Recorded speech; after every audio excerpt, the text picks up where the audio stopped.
Hello guys, இந்த வீடியோல நம்ம லோக் அதாலத்தை பத்தி தான் பார்க்க போறோம். லோக் அதாலத் அப்படின்றது இது ஒரு type of ADR alternate dispute resolution mechanism அப்படின்ற மாதிரி சொல்லுவாங்க. சோ இந்த வீடியோல நம்ம என்னென்ன மாதிரி எதை பத்தி பார்க்க போறோம் அப்படினா ஃபர்ஸ்ட் லோக் அதாலத்னா என்ன அப்படின்றத பத்தி பார்க்க போறோம்.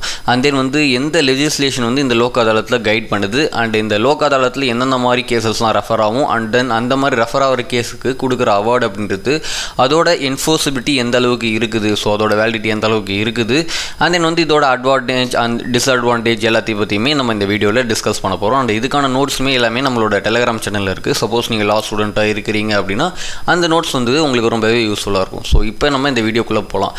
ஸோ லோக் அதாலத் அப்படின்னா இது பீப்புள்ஸ் கோர்ட் அப்படின்ற மாதிரி சொல்லுவாங்க. அதாவது மக்கள் நீதிமன்றம், அதாவது மக்களே போயிட்டு அவங்களுக்கான நீதியை பெறுறது தான் இந்த லோக் அதாலத்தோட objective. And it is one of type of ADR, அதாவது ஆல்டர்னேட் டிஸ்பியூட் ரெசல்யூஷன் மெக்கானிசம். அதாவது நீங்கள் ட்ரெடிஷ்னல் கோர்ட் கேள்விப்பட்டிருப்பீங்க, அதாவது ஃபார்மலான கோர்ட், அது CPC CRPC அதை ஃபாலோ பண்ணி ரன் ஆகும். பட் ஆனால் இந்த லோக் அதாலத் அப்படின்றது மக்களாக போயிட்டு அவங்களோட நீதியை பெறுறது தான் இந்த லோக் அதாலத்தோட அப்ஜெக்டிவ். அதாவது ஆல்டர்னேட் டிஸ்பியூட் ரெசல்யூஷன், அதாவது கோர்ட் இல்லாமல் வேறு முறையில் அவங்களுக்கான ப்ராப்ளம்ஸை சால்வ் பண்ணிக்கிறதுக்கான ஒரு முறை தான் இந்த ADR அப்படின்ற மாதிரி சொல்லுவாங்க.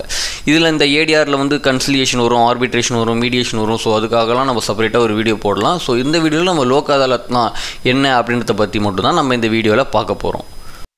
அண்ட் இந்த லோக் அதாலத்தை பொறுத்த வரைக்கும் சொல்லணும் அப்படின்னா it is recognised as a effective way to resolve dispute quickly, affordable and amicable. அதாவது ட்ரெடிஷ்னல் கோர்ட்டில் என்ன ப்ராப்ளமாக நம்ம பார்ப்போம் அப்படின்னா அதுக்கு அந்த ட்ரெடிஷ்னல் கோர்ட்டுக்கு போனோம் அப்படின்னா டைம் நமக்கு அதிகமாகுது அப்படின்றது நம்மளோட ஃபர்ஸ்ட் கம்ப்ளைண்ட்டாக இருக்கும். அதாவது ஒரு கேஸ் போச்சு அப்படின்னா 10 வருஷம் 5 வருஷம் இருக்குது அப்படின்ற மாதிரி. அண்ட் தென் காஸ்ட் ரொம்ப அதிகமாகும். அட்வொகேட்ஸ்க்கு பே பண்ண போகிற அமௌண்ட் அப்படின்றது அந்த டியூரேஷன் ஆஃப் கேஸ் முடிகிற வரைக்கும் நம்ம கண்டினியூஸாக பே பண்ணுவோம். ஸோ அதுவுமே நிறைய பேர் டிஸ்அட்வான்டேஜாக சொல்லுவாங்க. அண்ட் தென் அதில் கொடுக்குற ஜட்ஜ்மெண்ட், அதாவது ஜட்ஜ்மெண்ட் டிகிரி அப்படின்றது ஒரு பார்ட்டிக்கு ஃபேவராக இருக்கும், இன்னொரு பார்ட்டிக்கு அகெயின்ஸ்டாக இருக்கும். ஸோ அதெல்லாம் நம்மளோட ட்ரெடிஷ்னல் கோர்ட்டில் அது நம்ம ப்ராப்ளமாக பார்ப்போம். பட் ஆனால் அந்த ப்ராப்ளம்க்குலாம் சொல்யூஷன் தர விதமாக தான் இந்த லோக் அதாலத் அப்படின்ற கான்செப்ட் இன்ட்ரடியூஸ் பண்ணாங்க. ஸோ அதோட மெயின் அப்ஜெக்டிவே டைம் எஃபெக்டிவாக இருக்கும் அண்ட் அஃபோர்டபுளாக இருக்கும். அண்ட் அந்த டிசிஷன், அந்த அவார்டுன்றது அமிகபுளாக இருக்கும். அதாவது ரெண்டு பார்ட்டிக்குமே ஒத்துக்கிற மாதிரி இருக்கும். ஸோ இதுதான் இந்த லோக் அதாலத் அப்படின்றதுக்கான மெயினான ஒரு அப்ஜெக்டிவ். அண்ட் இந்த லோக் அதாலத் எந்த லெஜிஸ்லேஷன் பேக்கப் பண்ணுது அப்படின்னா லீகல் சர்வீஸ் அத்தாரிட்டி ஆக்ட் 1987 அப்படின்ற ஆக்ட் தான் இந்த லோக் அதாலத் அப்படின்ற கான்செப்டை பேக்கப் பண்ணுது. ஸோ லீகலாக பேக்கப் பண்ணுது. இந்த ஆக்ட் வர்றதுக்கு முன்னாடியும் இந்த லோக் அதாலத் அப்படின்ற கான்செப்ட் இருந்தது. பட் ஆனால் அதில் என்ன ஒரு ப்ராப்ளம் அப்படின்னா அதில் கொடுக்குற அவார்டை என்ஃபோர்ஸபிள் பண்ணுறதுல சர்டின் ப்ராப்ளம்ஸ் இருந்தது. ஸோ சில ரூல்ஸ் அண்ட் ரெகுலேஷன்ஸ்லாம் இல்லாமல் அடோக்கா நடந்துட்டு இருந்தது அந்த லோக் அதாலத் அப்படின்றது. பட் ஆனால் இந்த லெஜிஸ்லேஷன் வந்ததுக்கப்புறம் ஒரு சர்டைன் ப்ரொசீஜர், அதாவது ஃப்ரேம் ஒர்க்கை ஃபாலோ பண்ணி அதோட அவார்டுக்கெலாம் வேலிடேஷன் பண்ணி ஒரு சிவில் கோர்ட்டோட டிகிரிக்கு எந்த அளவுக்கு என்ஃபோர்சிபிலிட்டி இருக்குமோ அதே மாதிரி இந்த லோக் அதாலத்தில் கொடுக்குற அவார்டுக்குமே என்ஃபோர்சிபிலிட்டி இருக்கும். ஸோ இந்த ரெகக்னேஷன்லாம் கொடுத்தது அப்படின்னு பார்த்தீங்க அப்படின்னா இந்த லீகல் சர்வீஸ் அத்தாரிட்டி ஆக்ட் தான். And in the act, the act was enacted to establish legal service authority at national, state and district level to promote legal aid organized by Lok Adalat for resolving disputes. அதாவது இந்த ஆக்டோட objective அப்படின்னு பார்த்தீங்க அப்படின்னா national லெவலில், state லெவலில், district லெவலில் இந்த legal aid, அதாவது லீகல் ஹெல்ப் டெவலப் பண்ணுறது தான். அதாவது resolving the disputes of the people. அதாவது இந்த குரலற்ற மக்கள், அதாவது லீகல் அஃபோர்ட் பண்ண முடியாதவங்க அண்ட் இந்த எக்கனாமிக்கலாக பேக்வர்டாக இருக்கவங்க, அவங்களோட எக்கனாமிக் ஸ்டேட்டஸால் மட்டுமே அவங்களுக்கான நீதி அவங்களுக்கு கிடைக்காம போயிடக்கூடாது அப்படின்ற ஒரு அப்ஜெக்டிவில் உருவாக்கப்பட்டது தான் இந்த லீகல் சர்வீஸ் அத்தாரிட்டி. ஸோ அதில் ஒன் ஆஃப் த டைப் தான், அதோட ஒன் ஆஃப் த பிரான்ச் தான் இந்த லோக் அதாலத். ஸோ இதோட மெயின் அப்ஜெக்டிவே இந்த லீகலாக அஃபோர்ட் பண்ண முடியாத இந்த எளிய மக்கள், இந்த எக்கனாமிக்கலாக பேக்வர்டாக இருக்கிற மக்களுக்கான நீதியும் அவங்களுக்கு கிடைக்கணும், அவங்களுக்கான ஜஸ்டிஸும் அவங்களுக்கு கிடைக்கணும் அப்படின்றது தான் மெயினான இந்த லோக் அதாலத்தோட அப்ஜெக்டிவ். அண்ட் இந்த லீகல் சர்வீஸ் அத்தாரிட்டியில் இருக்கிற ஒரு முக்கியமான section related to Lok Adalat அப்படின்னு பார்த்தீங்கன்னா இந்த செக்ஷன் 19, அதுதான் எஸ்டாப்ளிஷ்மெண்ட் ஆஃப் லோக் அதாலத்தை பற்றி சொல்கிறாங்க. அண்ட் தென் செக்ஷன் 20 என்ன சொல்கிறாங்க அப்படின்னா reference of cases to Lok Adalat. அதை எந்தெந்த மாதிரி கேசஸ்லாம் லோக் அதாலத்தில் ரெஃபர் பண்ணுவாங்க, எந்தெந்த மாதிரி கேஸுக்கெலாம் லோக் அதாலத்தில் ஜூரிஸ்டிக்ஷன் இருக்குது அப்படின்னு சொல்கிறது தான் இந்த செக்ஷன் 20. ஸோ அதில் என்னென்னா ஃபஸ்ட்டு பாயிண்ட்டாக both the parties agree to settle the matter. அதாவது ஒரு கோர்ட்டுக்கு போகிற டிஸ்பியூட்டாக இருக்கிற ரெண்டு பார்ட்டிஸ் அவங்களே ஒத்துக்கிட்டு நாங்கள் லோக் அதாலத் அதாலத்தில் செட்டில் பண்ணிக்கிறோம் அப்படின்ற மாதிரி டிசிஷனுக்கு வந்தாங்க அப்படின்னா அந்த கேஸஸை வந்து லோக் அதாலத்துக்கு கோர்ட் வந்து ட்ரான்ஸ்ஃபர் பண்ணுவாங்க, ரெஃபர் பண்ணுவாங்க. அண்ட் தென் வந்து court consider the case appropriate for the Lok Adalat. Suppose கோர்ட்டே வந்து இந்த கேஸ், இந்த நேச்சர் ஆஃப் த கேஸ் வந்து லோக் அதாலத்தில் போனால் இன்னும் ஈஸியாக முடிஞ்சிடும் அப்படின்னு கோர்ட் டிசைட் பண்ணாங்க, கோர்ட் கன்சிடர் பண்ணாங்க அப்படின்னா அவங்க கோர்ட்டுமே வந்து சுயமோட்டோவாக வந்து இந்த கேசஸ்லாம் வந்து ரெஃபர் பண்ணுவாங்க. அண்ட் தென் வந்து cases R likely to settled through compromise. அதாவது ரொம்ப சிவியாரிட்டி அதிகமாக இல்லாத கேசஸ், இதெல்லாம் வந்து காம்ப்ரமைஸ் பேசினாலே முடிஞ்சிடும் அப்படின்னு இருக்கிற மாதிரி கேசஸ்லாம் வந்து அதுவுமே வந்து லோக் அதாலத்தில் போகும். ஸோ இது சொல்கிறது தான் செக்ஷன் 20. அண்ட் செக்ஷன் 21 என்ன சொல்கிறாங்க அப்படின்னா அப்படி போகிற கேஸுக்கு கொடுக்குற அவார்டு அப்படின்றது அதோட வேலிடிட்டி எப்படி இருக்கும் அப்படின்னு சொல்கிறது தான், அதோட பவர்ஸ், அதோட என்ஃபோர்சிபிலிட்டியை பற்றி சொல்கிறது தான் இந்த செக்ஷன் 21. ஸோ அதில் என்ன சொல்கிறாங்க அப்படின்னா deemed as a court's decree, அதாவது வந்து ஒரு சிவில் கோர்ட் கொடுக்குற ஒரு ஜட்ஜ்மெண்ட் டிகிரிக்கு எந்த அளவுக்கு ஒரு என்ஃபோர்சிபிலிட்டி இருக்குதோ அதே மாதிரி இந்த லோக் அதாலத்தில் கொடுக்குற அவார்டுக்குமே வந்து அந்த அளவுக்கு ஒரு பவர் இருக்குது அப்படின்ற மாதிரி இந்த செக்ஷன் 21 அதுக்கான ரெகக்னேஷனுக்கு கொடுக்குறாங்க. அண்ட் வந்து binding on the parties involve, அதாவது வந்து ரெண்டு பார்ட்டிஸுமே வந்து பைண்டிங்காக தான் இருக்கும். அதாவது வந்து ஒரு கான்ட்ராக்ட் போட்டாலோ இல்லை ஒரு ஜட்ஜ்மெண்ட் கொடுத்தாலோ எந்த அளவுக்கு ஒரு பைண்டிங் நேச்சராக இருக்குமோ அந்த அவார்டுக்குமே வந்து அந்த அளவுக்கு ஒரு பவர் இருக்குது அப்படின்ற மாதிரி அதுக்கான ரெகக்னிஷன் இந்த செக்ஷன் 21 கொடுக்குறாங்க. And final and enforceable with no provision for appeal. அதாவது இதில் முக்கியமாக என்ன ஒரு விஷயம் பார்க்கணும் அப்படின்னா, இப்போ நீங்கள் கோர்ட்டில் போய்ட்டு ஒரு ஜட்ஜ்மெண்ட் ஒரு டிகிரி கொடுக்குறாங்க அப்படின்னா அதுக்கு நீங்கள் அப்பீல் போகலாம், ஹையர் கோர்ட்டில் அப்பீல் போகலாம். பட் ஆனால் இந்த லோக் அதாலத்தில் கொடுக்குற அவார்டுக்கு வந்து அப்பீல் போக முடியாது. அது ஏன் அப்படின்னா இந்த லோக் அதாலத்தில் வந்து ஜட்ஜ்மெண்ட்டோ இல்லை ஆர்டரோ கொடுக்கல, அதாவது வந்து ஒரு பார்ட்டிக்கு ஃபேவராக இன்னொரு பார்ட்டிக்கு அகெயின்ஸ்டாக கொடுக்கல. இந்த லோக் அதாலத்தை பொறுத்த வரைக்கும் வர ரெண்டு பார்ட்டிக்குமே சம்மதமாக இருக்கிற ஒரு ஜட்ஜ்மெண்ட், அதாவது ஒரு டைரக்ஷன் தான் கொடுப்பாங்க. ரெண்டு பார்ட்டியுமே ஒத்துக்கிட்டு தான் ஒரு முடிவுக்கு வருவாங்களே தவிர அவங்கள ஃபோர்ஸ் பண்ணி நீங்கள் இதை பண்ணணும் அப்படின்ற மாதிரி சொல்ல மாட்டாங்க. ஸோ அதனால் ரெண்டு பேருமே ஒத்துக்கிட்டு அமிக்கபிளாக வர்றதுனால இந்த அவார்டை வந்து நம்ம அப்பீல் போக முடியாது. ஸோ இதுவுமே வந்து இந்த செக்ஷன் 21 சொல்லிடுறாங்க நமக்கு.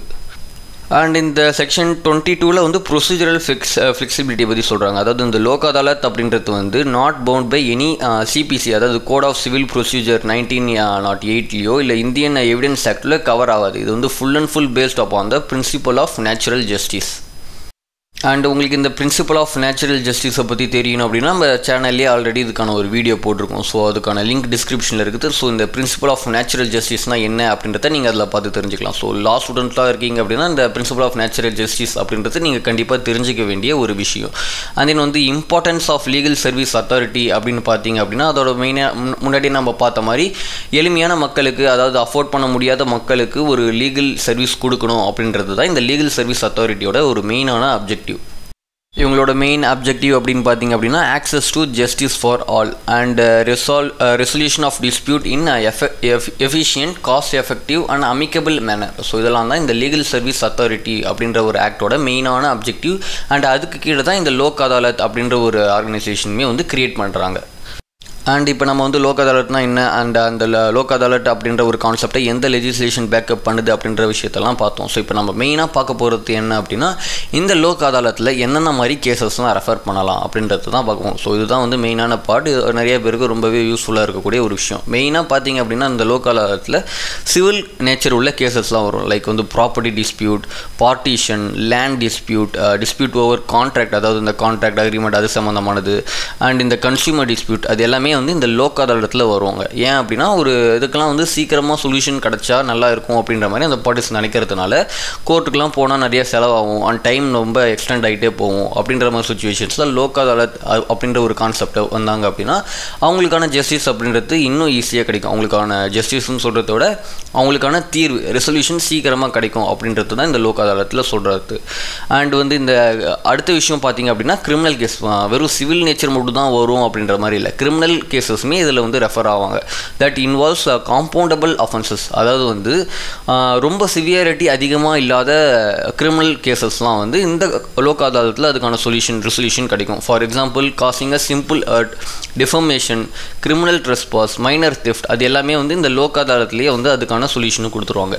ரெண்டு பேரையும் உட்கார வச்சு காம்ப்ரமைஸ் பண்ணி நெகோசியேஷன் பண்ணி ஸோ அவங்களுக்கான காம்பன்சேஷன் கொடுக்குற மாதிரி பேசி சிம்பிளாக முடிக்கிறது தான் இந்த லோக் அதாலத்தோட அடுத்த அப்ஜெக்டிவ். ஸோ சிவில் நேச்சர் மட்டும் இல்லை, கிரிமினல் நேச்சர் உள்ள ஒரு அஃபென்ஸுமே வந்து இந்த லோக் அதாலத்தில் தான் ரெஃபர் பண்ணுவாங்க. அதுவுமே வந்து நீங்கள் முக்கியமாக தெரிஞ்சிக்க வேண்டிய ஒரு விஷயம்.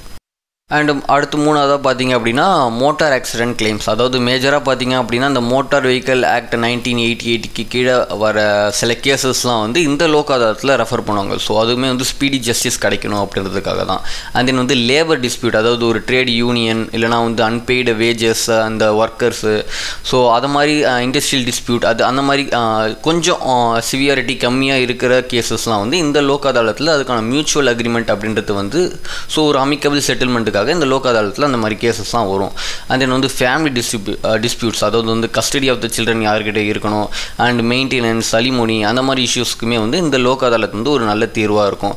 அண்ட் தென் வந்து மெயினாக பார்த்தீங்க அப்படின்னா கேசஸ் பெண்டிங் இன் கோர்ட், அதாவது வந்து இந்த சிவில் அண்ட் கிரிமினல் கேசஸ்லாம் வந்து ஆல்ரெடி கோர்ட்டில் வந்து நிறைய கேசஸ் வந்து பெண்டிங்கில் இருக்கும். ஸோ அந்த மாதிரி சுச்சுவேஷன்ஸில் கோர்ட்டே பார்த்துட்டு சிவியாரிட்டி கம்மியாக இருக்கிற சில கேசஸ்க்கு வந்து சப்போஸ் போத் த பார்ட்டிஸ் வந்து சம்மதமாக இருந்தாங்க அப்படின்னா, இல்லை எங்களுக்கு கோர்ட் வேணாம், நாங்கள் வந்து லோக் அதாலத்திலேயே சால்வ் பண்ணிக்கிறோம் அப்படின்ற மாதிரி பார்ட்டிஸும் அவங்களோட கன்சென்ட் கொடுத்தாங்க அப்படின்னா அந்த கேசஸ்லாம் வந்து லோக் அதாலத்தில் டிசைட் ஆகும்.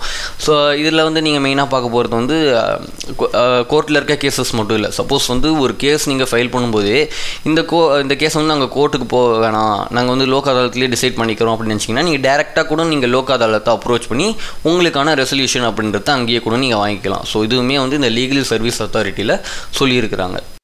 அண்ட் இப்போ நம்ம வந்து எந்தெந்த மாதிரி கேசஸ்லாம் வந்து லோக் அதாலத்தில் ரெஃபர் ஆகும், எந்தெந்த மாதிரி கேசஸ்லாம் லோக் அதாலத்தில் ஜூரிஸ்டிக்ஷன் இருக்குது அப்படின்றத பற்றி நம்ம பார்த்தோம். ஸோ இப்போ அடுத்து நம்ம பார்க்க போகிறது எந்தெந்த மாதிரி கேசஸ்லாம் லோக் அதாலத்தில் வராது அப்படின்றத பற்றி பார்க்கும்போது நான் காம்பவுண்டபிள் கிரிமினல் அஃபென்சஸ் லைக் வந்து ஒரு மர்டர், ரேப், அந்த மாதிரி ரொம்ப சிவியாரிட்டி அதிகமாக இருக்கிற கிரிமினல் கேசஸ்லாம் வந்து இந்த லோக் அதாலத்தில் வராது. அது வந்து கொஞ்சம் காம்ப்ளிகேட்டட் அப்படின்றதுனால ட்ரெடிஷ்னல் கோர்ட்டுக்கு தான் போகும். கிரிமினல் ப்ரொசீடிங் கோடெல்லாம் ஃபாலோ பண்ணி தான் அந்த கேசஸ் அப்படின்றது நடத்தப்படும். அண்ட் தென் வந்து complex cases involved serious legal interpretation, அதாவது கொஞ்சம் காம்ப்ளெக்ஸாக இருக்கிற கேசஸ், கொஞ்சம் லீகல் இன்டர்பிரிட்டேஷன்லாம் தேவை அப்படின்னும் போது அதுக்கான ப்ரொஃபஷனல், அதாவது அட்வொகேட்ஸ், ஜட்ஜஸ்லாம் இருந்து ஒரு தீர்வு கொடுத்தாங்க அப்படின்னா தான் அது வந்து ஒரு ப்ராப்பர் ஜஸ்டிஸாக இருக்கும். ஸோ அதுவுமே வந்து இதில் வராது. அண்ட் தென் வந்து மெயினாக இந்த பார்ட்டிஸ்க்கே வந்து அன்வில்லிங்காக இருக்கிறாங்க, அதாவது பார்ட்டிஸே வந்து லோக் அதாலத்துக்கு போகிறதுக்கு கூட அவங்க வந்து காம்ப்ரமைஸ் ஆக மாட்டேங்கிறாங்க, ஒரு பார்ட்டி ஒத்துக்கிறாங்க இன்னொரு பார்ட்டி ஒத்துக்க மாட்டேங்கிறாங்க அப்படின்னா அந்த மாதிரி கேசஸ்மே வந்து லோக் அதாலத்தில் போக வாய்ப்பே இல்லை. ஸோ இதுதான் வந்து எந்தெந்த கேஸ்லாம் லோக் அதாலத்துக்கு போவோம் அண்ட் போகாது அப்படின்றதுக்கான கிளாரிஃபிகேஷன். அண்ட் நம்ம அடுத்து பார்க்க போகிறது என்ன அப்படின்னா enforceability of the Lok Adalat orders. அதாவது வந்து இப்போ நம்ம வந்து ஒரு லோக் அதாலத் எந்தெந்த மாதிரி கேசஸ்லாம் போகும் அண்ட் போகாது அண்ட் தென் அதை பற்றிலாம் நம்ம பார்த்துருக்கோம். சப்போஸ் ஒரு கேஸ் போகுது, அந்த கேஸ் அங்கே சால்வ் ஆகி அங்கே ஒரு அவார்டு கொடுக்குறாங்க அப்படின்னா அந்த அவார்டுக்கு வந்து எந்த அளவுக்கு வேலிடிட்டி இருக்குது, எந்த அளவுக்கு என்ஃபோர்ஸபிலிட்டி இருக்குது அப்படின்றத பற்றி தான் நம்ம இந்த செக்ஷனில் பார்க்க போகிறோம். இதை சொல்லியிருக்க செக்ஷன் அப்படின்றது section 21 of legal service authority act. So இதில் தான் வந்து அந்த அவார்டுக்கான வேலிடிட்டி அப்படின்றத பற்றி சொல்கிறாங்க. ஸோ இது வந்து என்ன சொல்லியிருக்காங்க அப்படின்னா சிவில் கோர்ட்டோட டிகிரிக்கு எந்த அளவுக்கு ஒரு வேல்யூ இருக்கோ அதே அளவுக்கான வேல்யூ இந்த லோக் அதாலத் அவார்டுக்குமே இருக்குது அப்படின்ற மாதிரி சொல்லிடுறாங்க ஃபர்ஸ்ட் பாயிண்ட்டாக. அண்ட் தென் வந்து நோ அப்பீல் ப்ரொவிஷன். ஸோ இந்த அவார்டுக்கு வந்து உங்களால் எங்கேயுமே அப்பீல் போக முடியாது. ஒன்ஸ் வந்து லோக் அதாலத்தில் அவார்டு கொடுத்துட்டாங்க அப்படின்னா அது வந்து ஃபைனல் அப்படின்ற மாதிரி சொல்லிடுறாங்க. இதுவுமே வந்து ஒரு முக்கியமான ஒரு விஷயம் நீங்கள் நோட் பண்ண வேண்டியது. அண்ட் கண்டிஷன் ஃபார் என்ஃபோர்ஸபிலிட்டி, இதுதான் வந்து ரொம்பவே முக்கியமான விஷயம். எப்போ அந்த அவார்டு கொடுப்பாங்க, எப்போ அந்த அவார்டு வந்து என்ஃபோர்ஸபிள் ஆகும் அப்படின்னா போத் த பார்ட்டிஸ் வந்து அக்ரி பண்ணியிருக்கணும் அந்த செட்டில்மெண்ட் அப்போ மட்டும்தான் அந்த அவார்டு வந்து வேலிட். அண்ட் அந்த அவார்டில் வந்து போத் த பார்ட்டிஸ் வந்து சைன் பண்ணியிருக்கணும், எனக்கு இந்த அவார்டு சம்மதம் தான், எனக்கும் ஓகே அப்படின்ற மாதிரி சைன் பண்ணி ஒரு அக்ரிமெண்ட்டில் வந்தால் மட்டும்தான் இந்த அவார்டு வந்து என்ஃபோர்ஸபிள் அப்படின்ற மாதிரி இந்த செக்ஷன்ஸில் சொல்கிறாங்க. அண்ட் அடுத்து பார்க்கும்போது வந்து இந்த எக்ஸிக்யூஷன் ப்ராசஸ், எப்படி இந்த அவார்டை வந்து நம்ம எக்ஸிக்யூட் பண்ணணும், என்ஃபோர்ஸ் பண்ணணும் அப்படின்னு பார்த்தீங்கன்னா ஒரு சிவில் கோர்ட்டில் எப்படி ஒரு எக்ஸிக்யூஷன் பெட்டிஷன் போட்டு இந்த கோட் ஆஃப் சிவில் ப்ரொசீஜர் 1908 சொல்லியிருக்க ப்ராசஸ் ஃபாலோ பண்ணுவீங்களோ அதே ப்ராசஸ் தான் வந்து இந்த அவார்டை என்ஃபோர்ஸ் பண்ணுறதுக்குமே அப்படின்ற மாதிரி சொல்லிடுறாங்க. ஃபார் எக்ஸாம்பிள் அதில் எப்படி எக்ஸிக்யூஷன் பண்ணுவாங்க அப்படின்னா attachment of property, arrest or detention, sale of attached property. So இதெல்லாம் வந்து அந்த எக்ஸிக்யூஷன் ப்ராசஸ், அதாவது சிவில் கோர்ட் பண்ணுவாங்க. ஸோ அதே ப்ராசஸ் தான் வந்து இந்த லோக் அதாலத்துக்குமே வந்து இந்த அவார்டுக்கான எக்ஸிக்யூஷன் பண்ணுவாங்க. ஸோ இதுதான் வந்து இந்த லோக் அதாலத்துக்கான ஒரு முக்கியமான கான்செப்ட். அண்ட் இவங்களோட அட்வான்டேஜ், இந்த லோக் அதாலத்தோட அட்வான்டேஜ் டிஸ்அட்வான்டேஜ் தெரிஞ்சுது அப்படின்னா தான் உங்களால் வந்து செலக்ட் பண்ணலாமா வேணாமா அப்படின்றத உங்களால் டிசைட் பண்ண முடியும். ஸோ அதோட மெயினான அட்வான்டேஜ் அப்படின்னு பார்க்கும்போது speedy resolution. So traditional court compare பண்ணும்போது ரெசல்யூஷன் அப்படின்றது ரொம்ப ஸ்பீடாக கிடைக்கும். ஸோ இது வந்து ஒரு மெயினான அப்ஜெக்டிவ். அண்ட் வந்து காஸ்ட் எஃபெக்டிவ், காஸ்ட் அப்படின்றது ரொம்ப கம்மியாகும். And and accessibility and informal. So வந்து ரொம்ப ஃபார்மலாலாம் இல்லாமல் நம்மளே போய்ட்டு நம்மளோட ஓன் லாங்குவேஜஸில் பேசுகிற மாதிரி தான் இருக்கும். ஸோ இந்த லோக் அதாலத்தை பொறுத்த வரைக்கும் ஸோ இதுதான் வந்து ரொம்பவே முக்கியமான அட்வான்டேஜ். அண்ட் தென் வந்து நம்மளோட கோர்ட் வைஸ் பார்க்கும்போது ரிடியூஸ் இன் கோர்ட் பர்டன், அதாவது வந்து நிறைய கேசஸ் வந்து கோர்ட்டுக்கு போச்சு அப்படின்னா அதோட பர்டன் வந்து இன்க்ரீஸ் ஆகும். ஸோ இந்த பர்டனெல்லாம் ரெடியூஸ் பண்ணணும் அப்படின்றது தான் வந்து இந்த லோக் அதாலத்தோட மெயினான objective. And legally binding and final. So இதுவுமே வந்து ஒரு மெயினான அட்வான்டேஜ். இவன் வந்து கோர்ட் லோக் அதாலத்தில் போய்ட்டு ஒரு கேஸ் ஃபைனல் ஆச்சு அப்படின்னாலுமே வந்து அதோட என்ஃபோர்ஸபிலிட்டி இல்லை அப்படின்னா அதில் போகிறதே வந்து அர்த்தம் இல்லை. பட் ஆனால் இந்த லீகல் சர்வீஸ் அத்தாரிட்டி இருக்கிறதுனால அந்த அவார்டுக்குமே வந்து ஒரு வேலிடேஷன் கொடுத்துருக்காங்க. இதுவுமே வந்து ஒரு முக்கியமான அட்வான்டேஜ் தான். இதில் வந்து மெயினான டிஸ்அட்வான்டேஜ் அப்படின்னு பார்த்தீங்க அப்படின்னா லிமிட்டட் ஜூரிஸ்டிக்ஷன், அதாவது எல்லா விதமான கேஸுமே வந்து லோக் அதாலத்தில் ரெஃபர் பண்ண மாட்டாங்க. ஸோ அதுவுமே வந்து ஒரு மெயினான டிஸ்அட்வான்டேஜ். அண்ட் அடுத்து அப்படி பார்த்தீங்கன்னா நான் பைண்டிங் இஃப் நோ செட்டில்மெண்ட், அதாவது வந்து ஒரு பார்ட்டி ஒத்துக்கிட்டால் மட்டும்தான் அப்போ வந்து அவார்டு கொடுப்பாங்க. சப்போஸ் இன்னொரு பார்ட்டி ஒத்துக்கலை அப்படின்னா அந்த ப்ராசஸே கம்ப்ளீட்டாக வேஸ்ட். நீங்கள் திருப்பி ட்ரெடிஷ்னல் கோர்ட்டுக்கு வந்து தான் உங்களோட டிஸ்பியூட்டை சால்வ் பண்ணிக்கிற மாதிரி இருக்கும். அண்ட் தென் வந்து நோ ப்ரொவிஷன் ஃபார் அப்பீல். ஒருவேளை உங்களுக்கு அந்த அவார்டில் சம்மதம் இல்லை அப்படின்னா உங்களால் அப்பீல்லாம் போக முடியாது. அதுதான் வந்து ஃபைனல். அண்ட் தென் வந்து லேக் ஆஃப் லீகல் எக்ஸ்பர்டைஸ், அதாவது வந்து இதில் வந்து மேக்ஸிமம் வந்து அட்வொகேட்ஸ் அவங்களாம் இன்வால்வ் ஆக மாட்டாங்க. ஸோ பீப்புளே போய் பேசி அவங்களுக்கான சொல்யூஷனை கெயின் பண்ணுற மாதிரி தான் இருக்கும். ஸோ அதனால் லீகல் எக்ஸ்பர்டைஸ் இருக்காது. அண்ட் வந்து குவாலிட்டி ஆஃப் ஜஸ்டிஸ், இதில் வந்து ஒரு ப்ராப்பரான ஜட்ஜ் வந்து இந்த சிபிசி சிஆர்பிசி எவிடன்ஸ் ஆக்ட்லாம் ஃபாலோ பண்ணி ஒரு ஜஸ்டிஸ் அவார்டு கொடுக்காததுனால இதோட குவாலிட்டி ஆஃப் ஜஸ்டிஸ் அப்படின்றது கம்மியாக தான் இருக்கும். உங்களுக்கு ப்ராப்பர் ஜஸ்டிஸ் வேணும் அப்படின்னு நினச்சிங்கன்னா நீங்கள் ட்ரெடிஷ்னல் கோர்ட்டுக்கு போகிறது தான் உங்களுக்கான ஒரு பெஸ்ட் ஆப்ஷனாக இருக்கும். ஸோ இதுதான் வந்து லோக் அதாலத்தை பொறுத்த வரைக்குமான ஒரு கம்ப்ளீட் டீட்டெயில்ஸ். ஸோ வேறு ஏதாவது உங்களுக்கு டவுட் இருந்தது அப்படின்னா கமெண்ட்டில் லீவ் பண்ணலாம். ஸோ அவ்வளோதான் இந்த வீடியோ. தேங்க்யூ ஃபார் வாட்சிங்.